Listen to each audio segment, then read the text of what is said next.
Welcome to the 8th session in our webinar series with the Alliance for Water Efficiency. WaterSense and AWE started the series in 2015.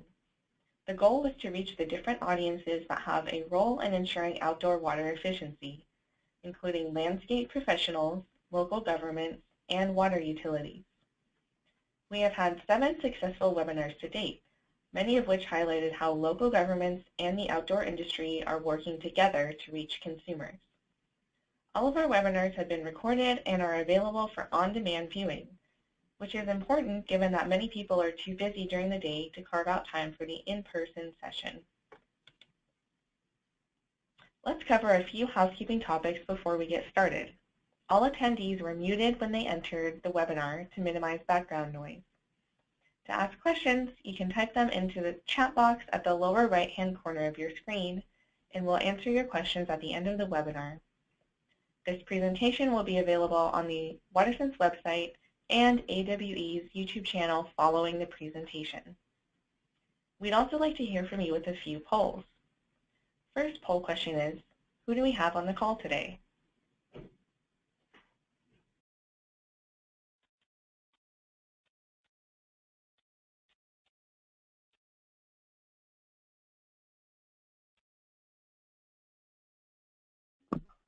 Okay, so it looks like the majority of people are from state and local governments, and we also have equal numbers of irrigation professionals and water utilities. The next question is, what part of the country are you calling from?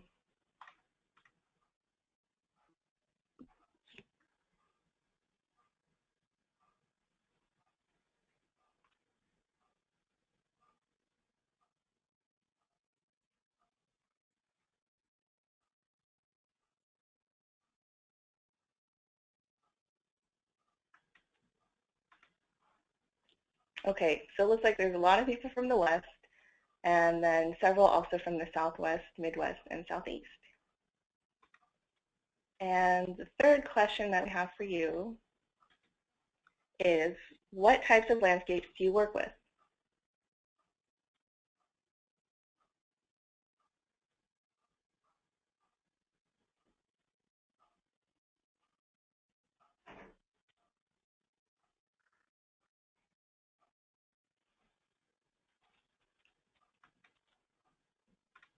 All right, so it looks like strong majority, both residential and commercial, and also a handful that are commercial only. Thanks everyone for responding to the polls. Today's webinar is Working with Commercial Landscapes to Manage Irrigation. Our featured speakers are Julius Duncan, Outdoor Coordinator for WaterSense. Julius recently joined the WaterSense team as the environmental engineer for its outdoor programs.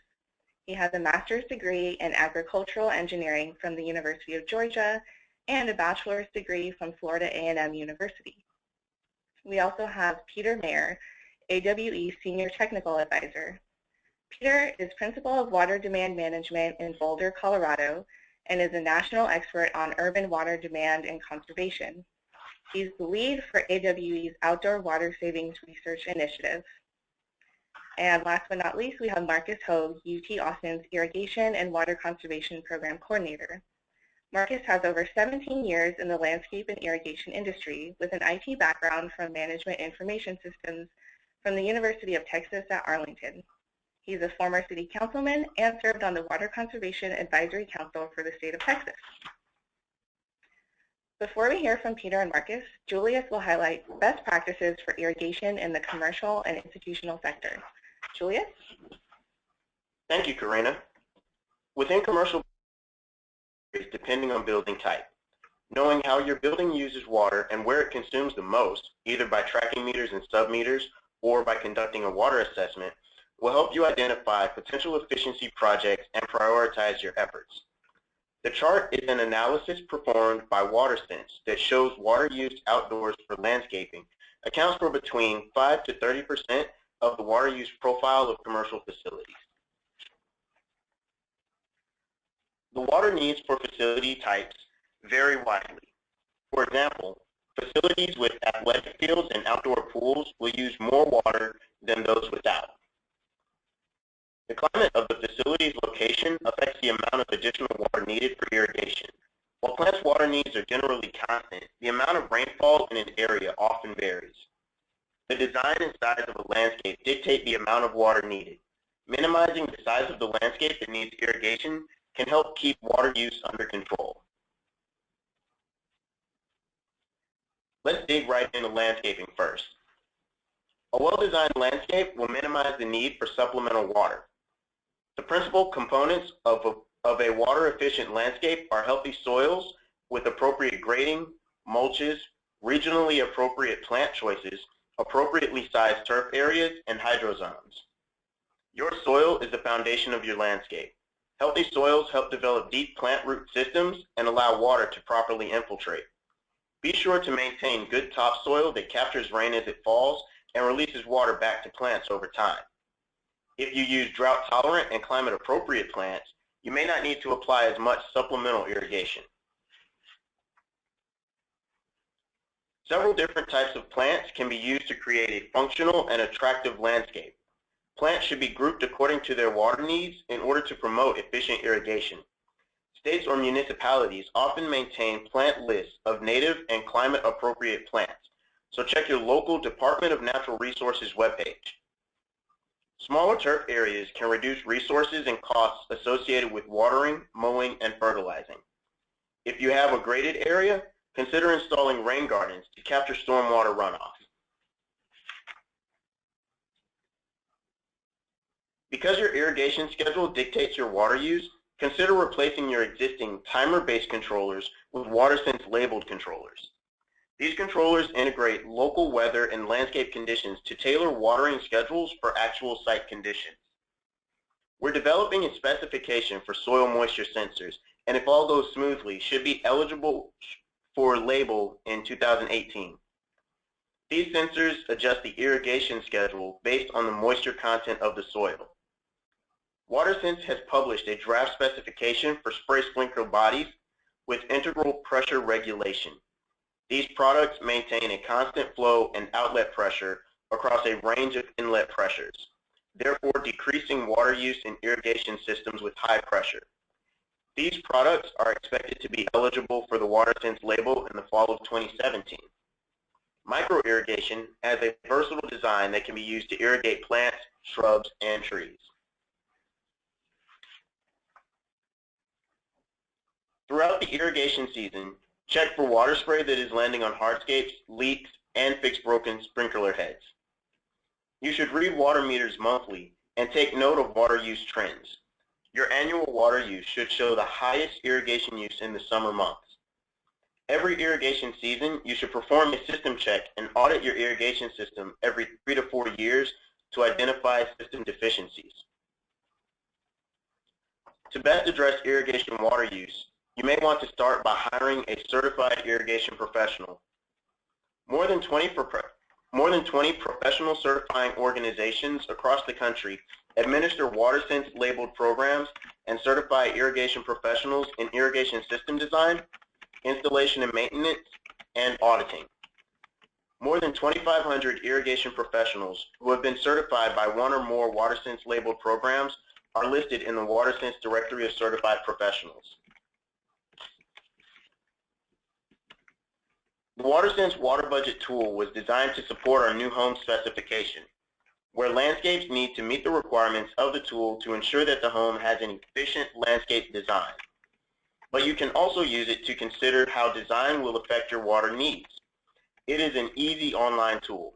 Although the idea of landscape planning can be a little daunting, I think you'll find the tool is pretty simple to use.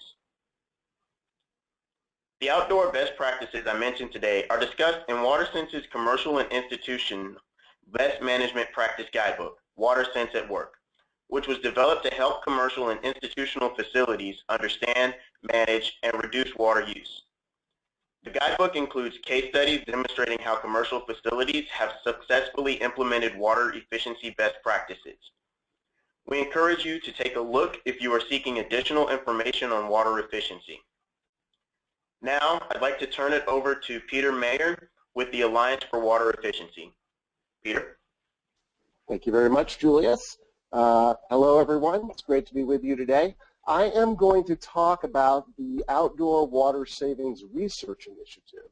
and that the Alliance for Water Efficiency is working on, and also some resources for commercial landscapes that the Alliance has available. So go to the next slide.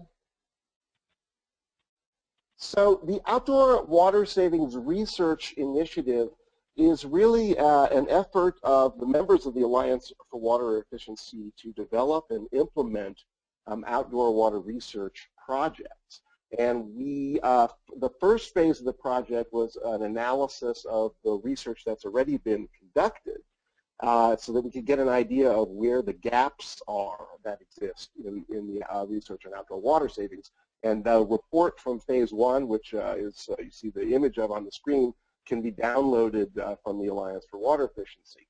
Based on on what we learned from that report, we have now entered into phase two, in which we're actually we've raised funds for two research studies, actually 3 research studies, and these projects are now actually underway.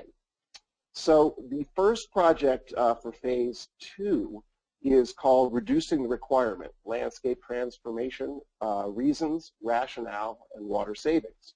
In this project, we have 13 participating water providers in the United States and Canada that have volunteered to work with the Alliance team, and also are serving on the project advisory committee. There was an RFP issued for this, and the team selected was Tom Chestnut and A&N Technical Services, along with some sub-consultants. They have begun work on the project. They're actively working with the 13 participants, collecting data. They'll be implementing a survey as part of this research, and then also collecting water use data. Probably about an 18-month time frame, I would expect we'll have some results from this project probably about a year from now, given that we started just a few months ago. The next slide, please. So the second project in the Alliance phase 2 of the Outdoor Water Savings Initiative is on drought response. And it's really about the use and effectiveness of different irrigation restrictions during a drought. This is designed, this research is really designed particularly with water utilities in mind. There has been only limited research on what really has worked in terms of getting to customers and making a difference during an intense drought. How does the message get through? When do demand reductions occur? So this project we have put out an RFP for. We received 6 responses. The project advisory committee has actually made a selection, but I'm not at liberty to announce it yet because we're just in the process of finalizing the selection, and we'll be notifying the bidders very soon. But we anticipate this project will be also on about an 18-month time frame, and we have, I believe, 8, maybe even 11 participants, I think, who all contributed to the project, both in terms of funding and data. Next slide, please. The third study is a study that's about to be released, actually, and it is a study of peak day demand. Just very quickly, this is a project that I developed along with American Water New Jersey and the Roccio Irrigation Company. We were able to install a relatively small number of Roccio units in a single neighborhood of this area of New Jersey, and then we installed them for free with the understanding that they would be shut off intentionally on 2 days during the summer, with the idea of that this would be potentially a way for utilities to shave their peak demand. If you had enough units in the field, if there was a peaking situation, let's say, or desire to maintain demand below a certain level, this would offer an ability for utilities to do that. So this is a small experiment. Was successful. We were able to shut them all off on the same day, and we'll be presenting the results and sort of ideas for how this might be applicable to water utilities. We're excited because this is really adapting an idea from the energy demand management world into the water utility world and the irrigation world for the first time.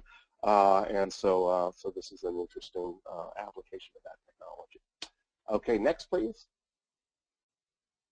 Finally, I'd just like to point out that there are some important resources and useful resources that are available at the Alliance for Water Efficiency website, which is at allianceforwaterefficiency.org. And there are specifically some resources devoted to commercial and industrial and large landscapes pointed out here. And then the next slide, got some other, I think, identified as well. This website will be undergoing a major transformation, we anticipate, over the next year or so. And so expect to see some exciting improvements in the future as well. And with that, I would like to hand the presentation over to Marcus Hogue. Thank you all very much. Thank you, Peter, for that information, and thank you, everyone, for being part of this. UT's motto is what starts here changes the world. We love to share the information that we've been doing. To give you a basis, our irrigation usage used to account for 19% of the total water use on campus. Now we are at 6%. We have a reduction of over 100 million gallons a year with a cost avoidance around over $1 million as well. So the information they're about to see is how we achieve these goals and how you can implement them on your own campus or government place or commercial property. Thank you. Can you go to the next one? So as you can see right here, we're coming up with a whole new concept. We're going to be providing all this information of the exact water use that we have on campus to everybody. We want to be a place people can come benchmark against. We want to show the good and the bad on our campus. So all of our data here is going live on our website. Anybody can have access 24/7 without needing a password. The reason why, we believe in what we're doing and we want to share the information as well. Now, as you look on the next slide, we see Lake Travis. This is the lake that supplies water for the city. This is the lake that supplies water for our irrigation system. This is key. This is a beautiful lake people go out and swim on. They go out and eat around, fish. Gorgeous. But during the drought, this is what it looked like. On the next slide. It looked like a river. It was down 33%. When this dries up, we no longer have a city. So it's very key to save on water and very important for us to be wise stewards of what we have and what we have going on. But again, as you look on the next slide,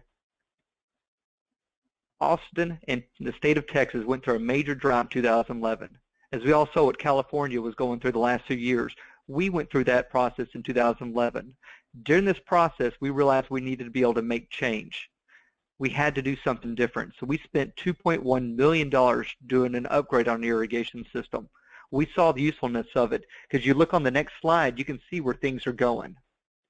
Supply and demand. People love the Austin area. People love Texas. And they're moving here every day. Well, the problem we're having is the water is staying the same amount. We're not building more reservoirs. As people come in, that price is going to skyrocket. On average, every 5 years, it's going up 15%. It's going up quite a bit. So we saw the return on investment of spending that 2.1. As we see now, we have less than 3 years on that return on investment. So as you go on the next slide, we're going to go through different processes of how we pulled this off. At the end, there's going to be time for asking questions. Please ask if you have anything. We want to share and showcase what we have going on. There's no reason for us to hide the information. If we can conserve water, so can you.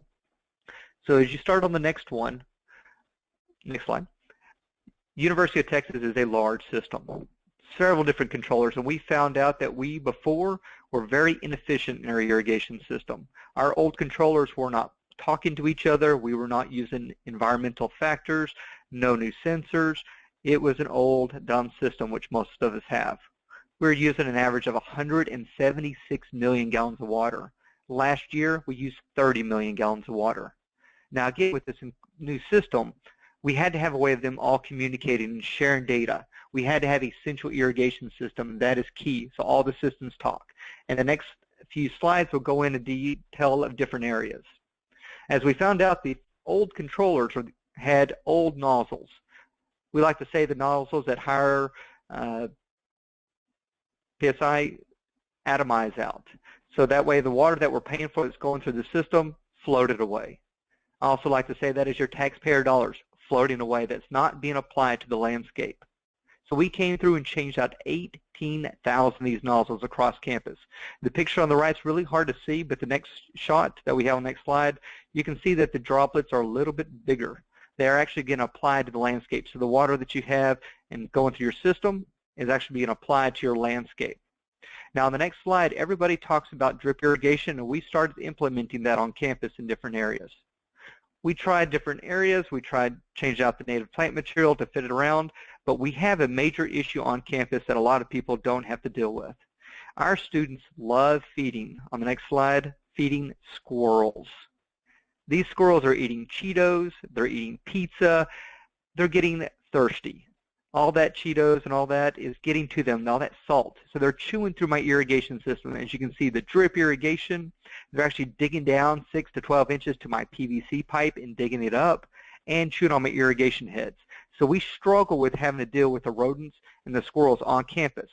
So of course we're in Texas. You know, we handle things different here. So if you go on the next slide, this is our Texas-style solution.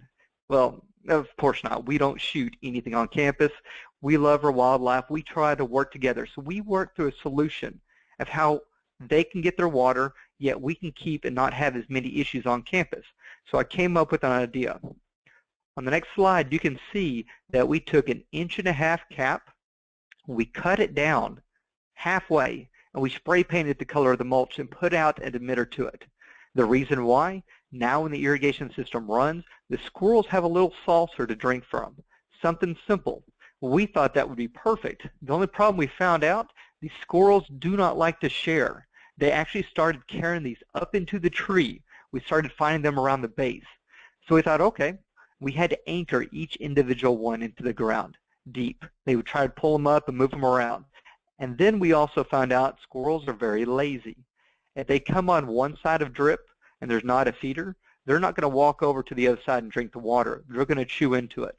So if we have a large-sized tree, we have to have 3 or 4 of these around that tree. But again, when we do have these in the area, they're no longer eating the drip. They're able to come through and drink the water. And if the saucer overfills, it's going into the landscape. We're not losing water. And again, the reason we shave the cap down, so that way it doesn't hold water and breed mosquitoes. Something simple, easy. $1.25 can take care of an issue that could cost you hours and a lot of labor to come through and repair every week on that drip irrigation. So on the next slide, our first tool that we started putting into is an evapotranspiration system, an ET gauge. It's basically monitoring how much water is being evaporated out by sunlight, wind speed, temperature, humidity. All those factors go into play. So whenever my irrigation system runs, it knows what to put back in. On the old system, our team would go out, 4 individuals would go to each controller. Well, they would have to set it up in February. The problem we have is because it was set in February, it was set for the middle of the summer, full speed, 100%. So we were wasting a lot of water. Now this one, every night, it determines what was lost and what's being put back. We don't overwater, we don't underwater, we put back what is lost, and that has been a key feature. Now when we add that with the next slide, the rain sensor, our rain buckets, of course, do the normal. They shut off after an irrigation or after a rainfall, shuts the irrigation down, but we take it to the next level. As you know, if you get 1 inch of rainfall in 15 minutes, most of that's going into the storm drain. It's not actually being applied to the landscape, it's running right off. The ground can't absorb it enough. So what is key is now we're actually seeing, so if we get 1 inch in a full day, we're taking all that into account. We're getting that information.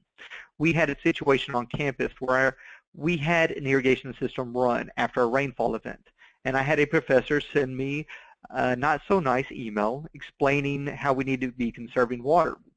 But what is key is I had these sensors going in play. She was right. Irrigation system did run after a rainfall event, but we found out the ET value of the day, the amount of rain we did receive, did not match what was needed. So instead of running for 30 minutes, the irrigation ran for 6 minutes in that area. And what is key is I had that data and information. I sent it back to the professor. She replied back, thank you, good job, and I've never heard from her since then. Data is key. Next part and next slide is one of my favorite features of these new central irrigation systems, the flow meter. The flow meter is key, and I feel Rain sensors are wonderful, ET is great data, but this flow sensor has saved more water on our campus than both of those. So as we go into the next slide, we have an average of 125 breaks every month on our campus.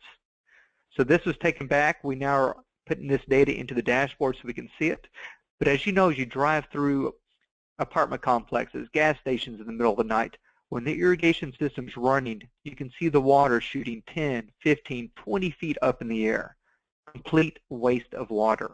Well, our system with the flow sensors can see what's going on and be able to shut down. That is key. The first year alone, almost 10% water reduction with that feature.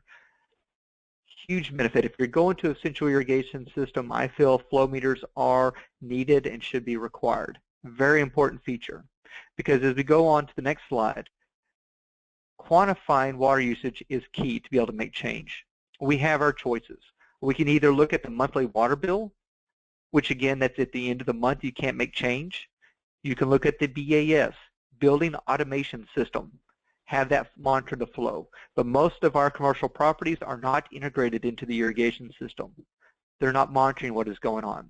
We can also go through and do estimates. We can count the number of heads and use calculations, determine what's flow, but how many people actually have time to go out there and do it? So as you can see, the flow meter is key. These are bar charts and information that's being pulled out of our system that we can monitor and see what is going on. Again, our first year of having this in play is 2012. We used almost 47 million gallons. Again, our base year was 176 million gallons, a 66% reduction.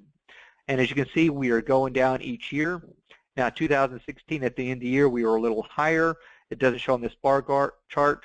In reality, we added new systems, but we're able to come through. And down below, we're able to see who's using more water on campus and which location. Again, all this information is available to the public. The reason why, on the next slide, I used to keep this chart. So much data.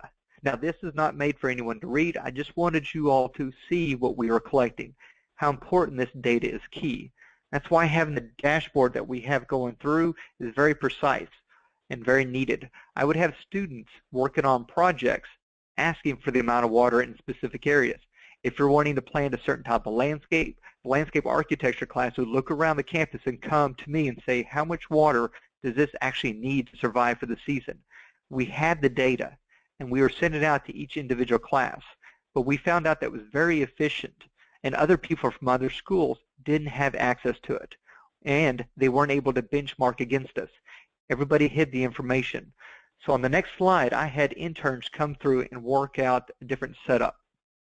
We came through and used ArcGIS to map out the landscape across the campus. The goal was to link the water usage for a landscape area. So on our map, when you get access to it, you can hover over a landscape area and it tells you how much water it's used in the last year. We can even go down to specific dates. Again, this is a very time-consuming. If you do the GIS, it took my interns 1 year to come through every piece of property, every piece of landscape, and map it out, and then we linked it over. A lot of information, but available for people to be able to see. Complete transparency, what's is key. Without the data, you can't be able to make change. Because you go on the next slide, you can see that information be able to make change. You can see if adding a different type of nozzle can actually make a difference, or what is going on. Have that information very available and very easy to hover over. We don't want people to have to go through and dig into a system. We want all that information very easy at their fingertips. One other question that I always get on campus, not only for irrigation usage, but on the next slide, we deal with the rainfall. As we know, we have rainwater harvesting systems, and we have a lot of students in engineering and landscape architecture needing that information for their projects. And we've come to find this out. Why work in a hypothetical situation in a textbook? Why not design something on our campus to be able to make a change? Not only can they take this information and see how much rainfall in the different areas, then they could use it and compare it with the amount of irrigation used for the campus in a specific area. Then they can come through and redesign, put in a rainwater tank that's based on the size, but they actually have live information that could be used.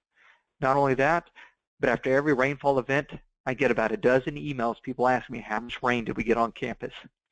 This speeds up the process, but it gets that information out. Now, one thing that is very noticeable is on the bottom, on the grand totals.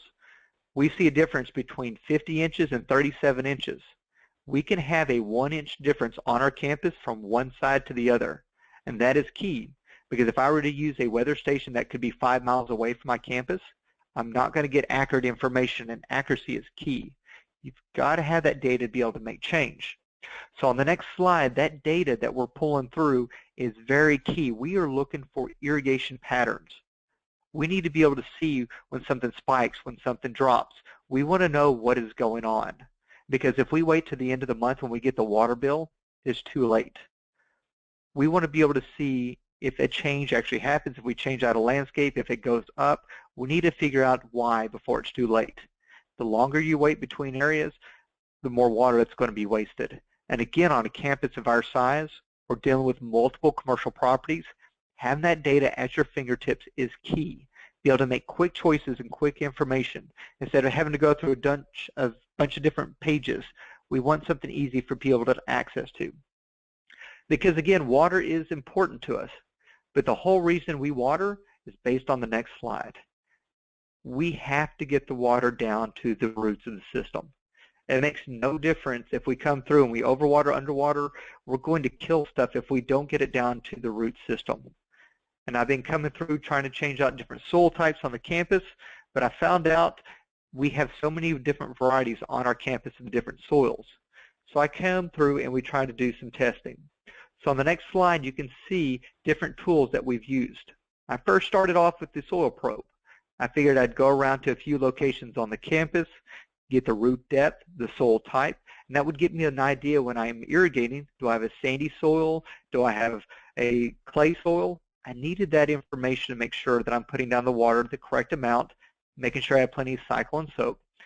Well, I learned very quickly doing a soil probe around to the areas was just very inefficient. So I tried to upgrade my system. I put in a digital moisture sensor and started taking samples as well. I had 14 locations across the campus that I was collecting data.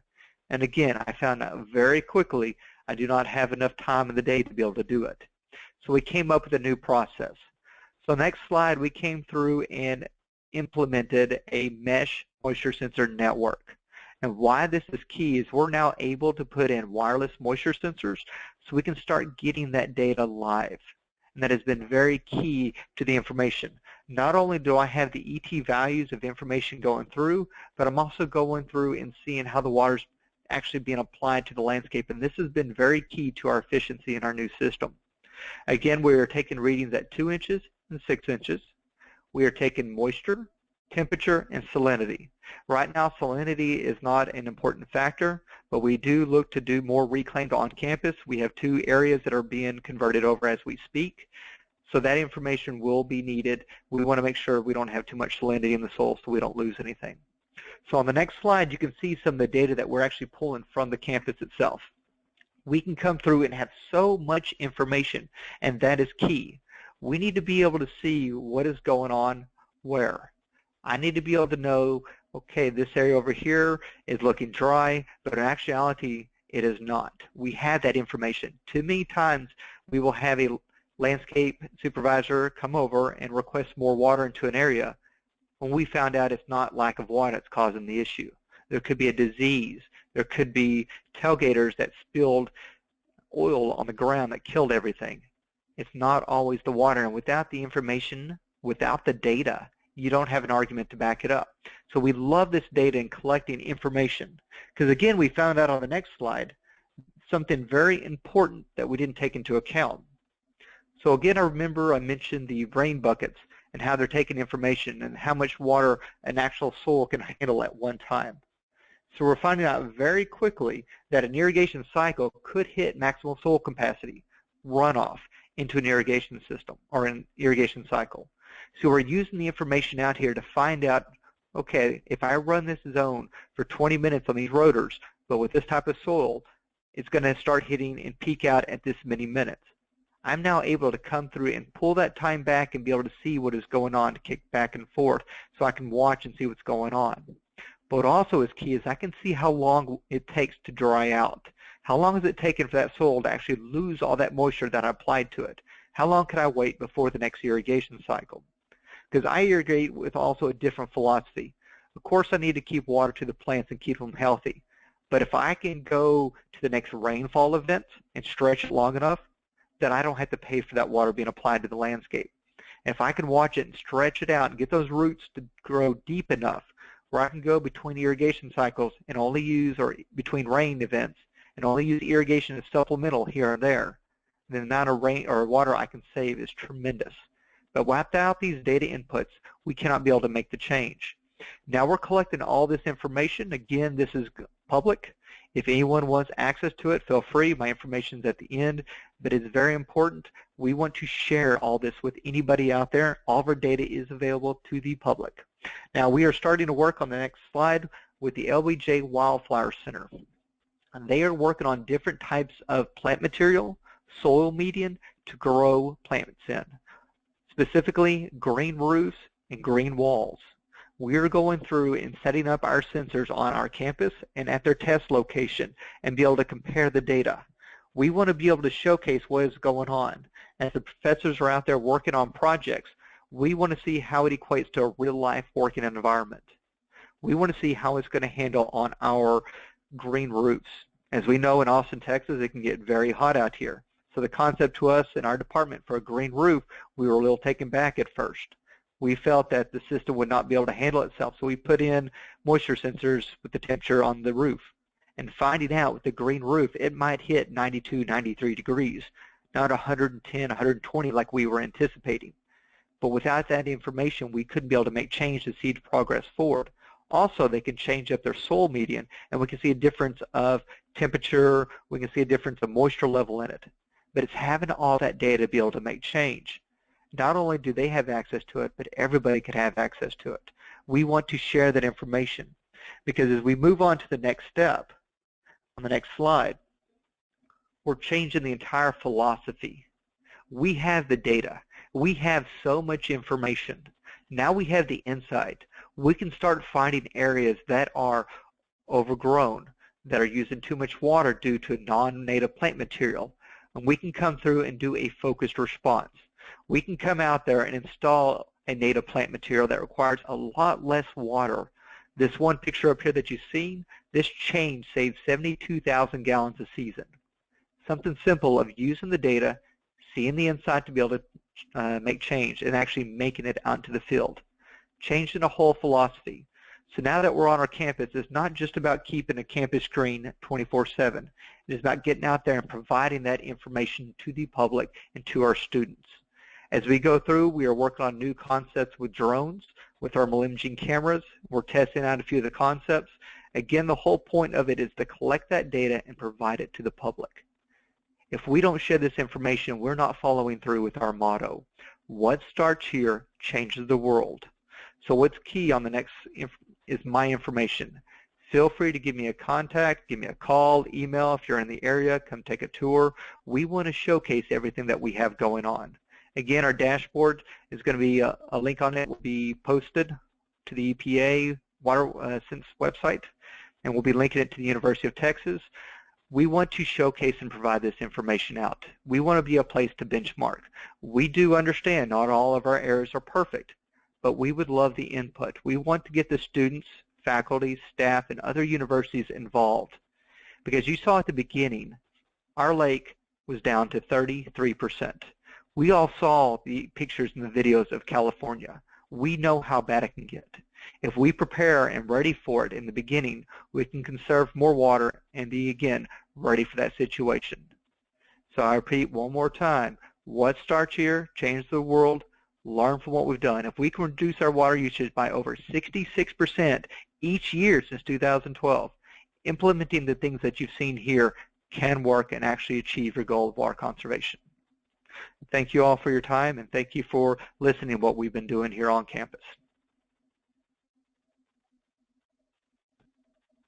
Thank you, Marcus, for your presentation on the data you have collected from the work you've done at the University of Texas in Austin.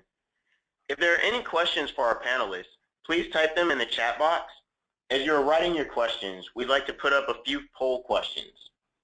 After we take questions from today's speakers, We'll have a few more slides to close out the session and ask one more poll about topics for future webinars. All right, so our first poll question is, are you familiar with the directory of certified irrigation professionals on the WaterSense website?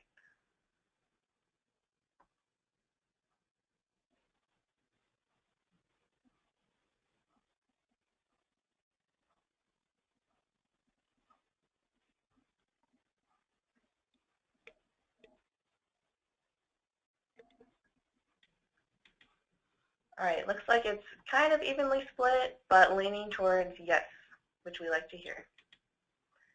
And the second question is, do you need a way to note your attendance on this webinar? If so, we can send an email confirmation.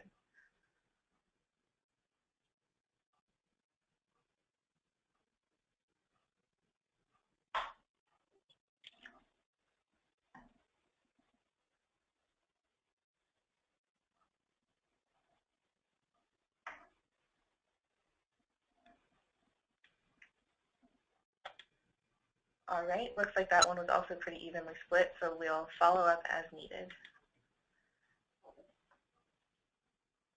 Okay, so please continue to type your questions in. We'll wait just a minute or two, and then we'll start reading the questions out loud.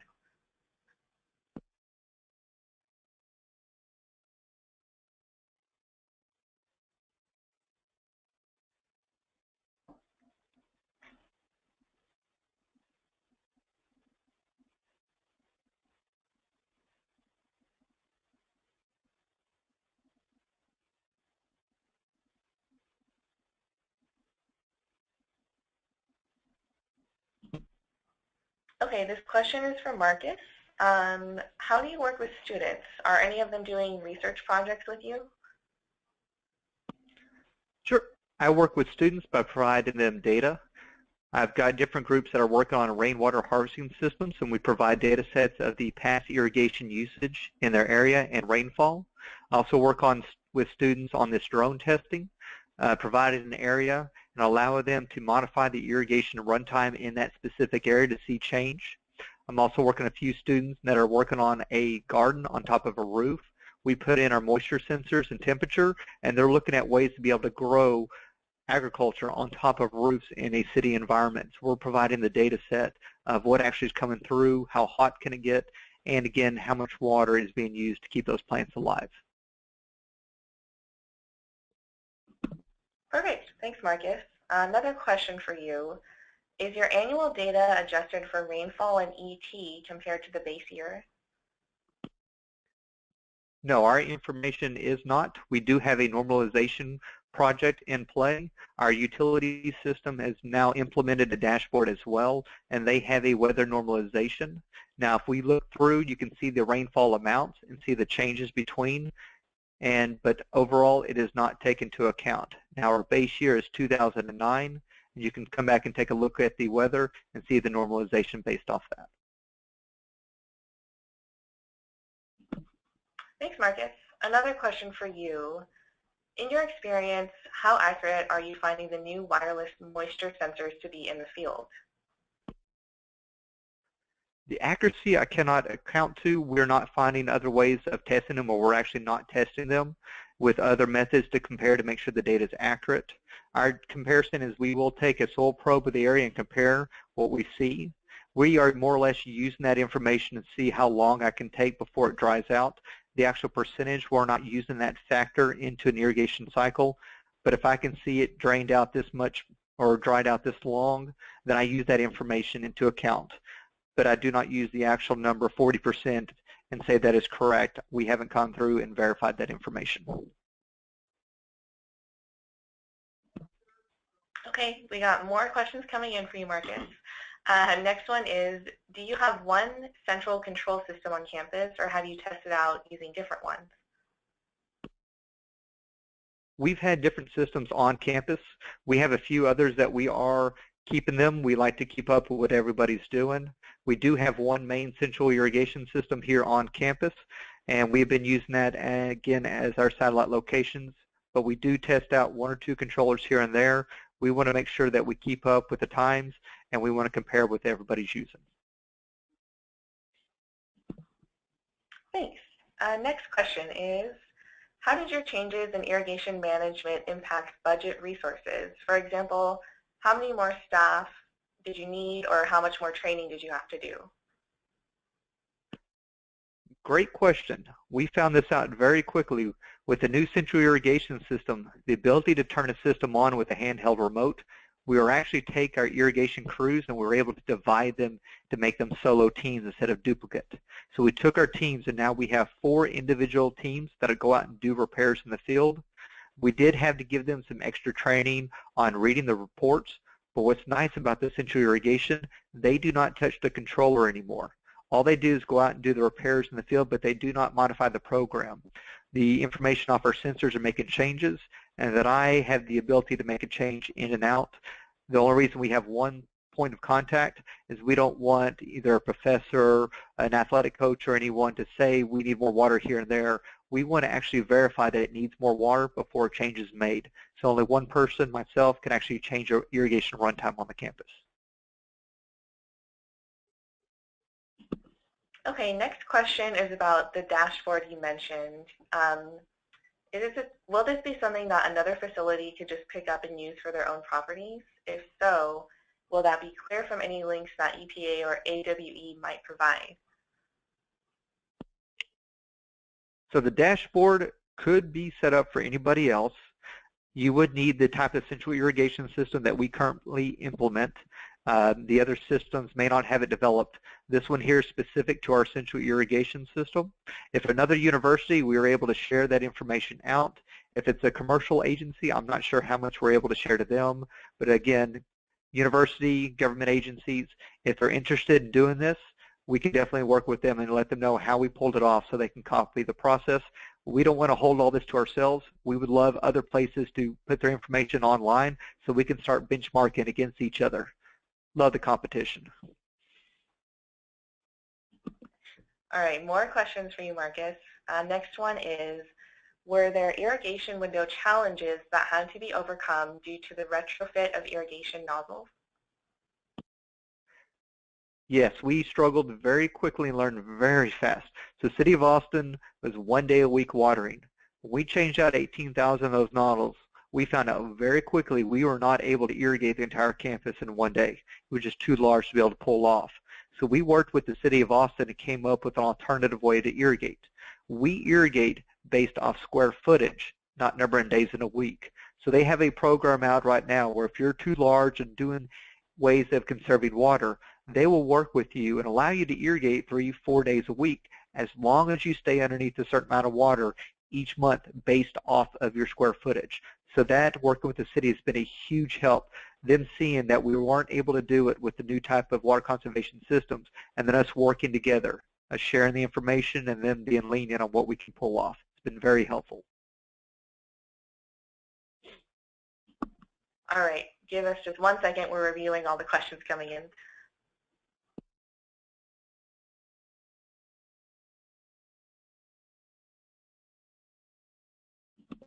Okay, one more question. Could you please elaborate about the mesh moisture sensor network? Okay, the sensor network that we have is we have a base station in the middle of campus and a high location. It's hooked up to the internet. We have repeater stations throughout the campus, and we actually used our irrigation controllers to power the repeaters. Been very helpful for the location of them. And then that gives us an area around where we can put a sensor out in the field and able to take information from that. Our goal is to cover the entire campus with this mesh capability. So if I have a student group, if I have a professor, if I have a landscape manager and wants to have more water or see what's going on, we're able to put the sensors anywhere we want to out there. In about 3 months, we'll have a total of 100 sensors on campus, and our plan is to provide that information along with their irrigation usage. So you can see how we're watering and then see how it actually affects the soils and how it's coming through. We want to be completely transparent.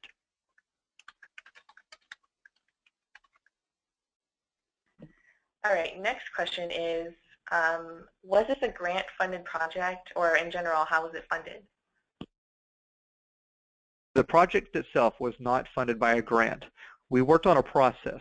Our president, or former President Powers, wanted to reduce the water usage by 20% by 2020. So they came through and did an audit of all the buildings in the irrigation system.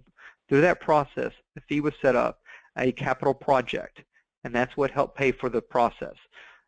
We found out that the irrigation system, again, was extremely inefficient, and they had an extra $2 million left over on their original for the buildings, and then they used that towards the irrigation system to help pay for it. So it was a capital project, but I'm not sure exactly who funded the capital project.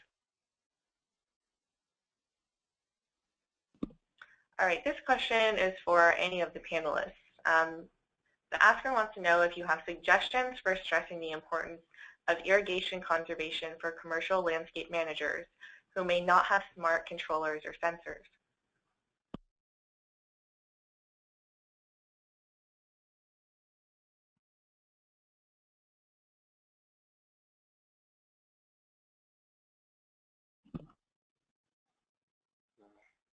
Well, this is Peter Mayer. My first suggestion for landscape managers that don't have that level of equipment is to try at least to be able to get the meter reading or the build consumption, some measurement of the water use at your site. And then I would recommend doing pretty much what Marcus described, which is constructing some sort of a water budget for that particular site based on the area and the ET. And you know, it doesn't have to be perfect, but if it's pretty close, you could use the EPA WaterSense water budget tool actually for doing this. That'll give you a volume. Compare that to the metered consumption. That's really I think a very good way to start if you don't have a lot of this more fancy equipment.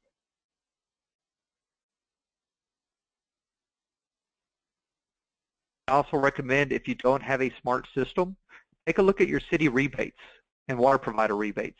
There are options out there that may cover almost the entire cost of doing the upgrade on it. It may be worth a little legwork to actually put in a better system for it.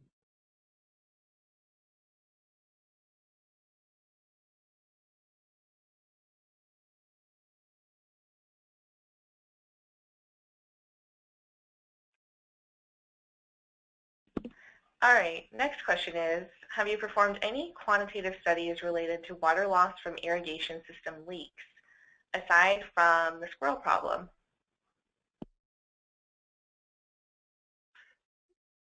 So we have gone through and we did calculations in 2012. Every time it ran each month, we were coming through and quantifying that amount. We found out that an irrigation system, each zone of our size, has a 1.87% chance of a break occurring. Again, an average of 125 breaks every month.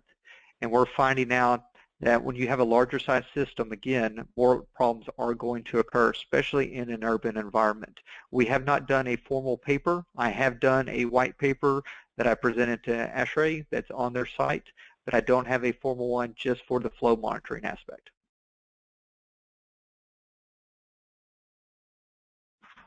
All right, this is our last question, and just a heads up for anyone who asked a question and we didn't have time to get to it, we will follow up with you via email later on. So the last question is, can homeowners scale a system with controller moisture sensors to their yard?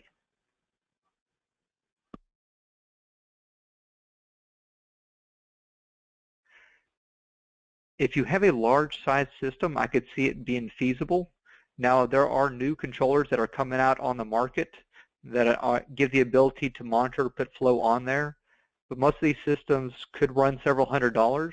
In high-end markets where there's a higher water rate, they could come and have a ROI. But again, at the end of the day, it's all about the water conservation. It might cost a little bit more, but in the big picture, we want to make sure our kids have water. And if we're not being good stewards of our residential home, especially that landscape around, when the droughts come, they're going to make us kick back and reduce our water usage. Or if we already have the stuff in place and we're making efforts, that it may prolong that time period to be able to have to implement one of those.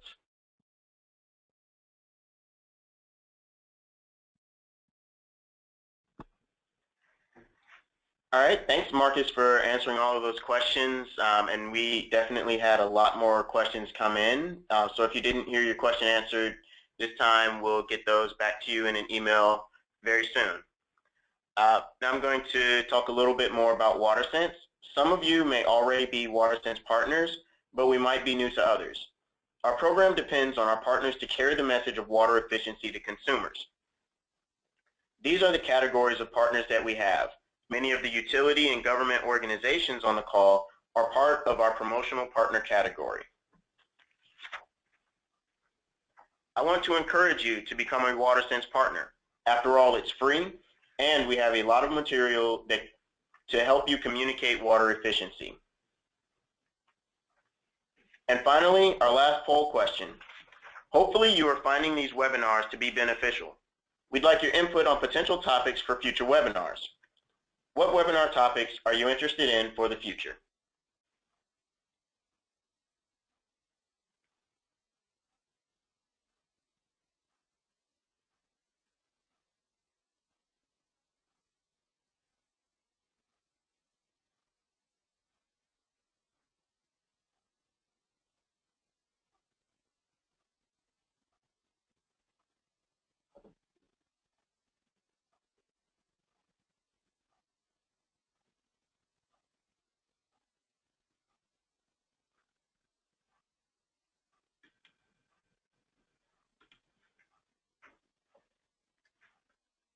All right, that's interesting.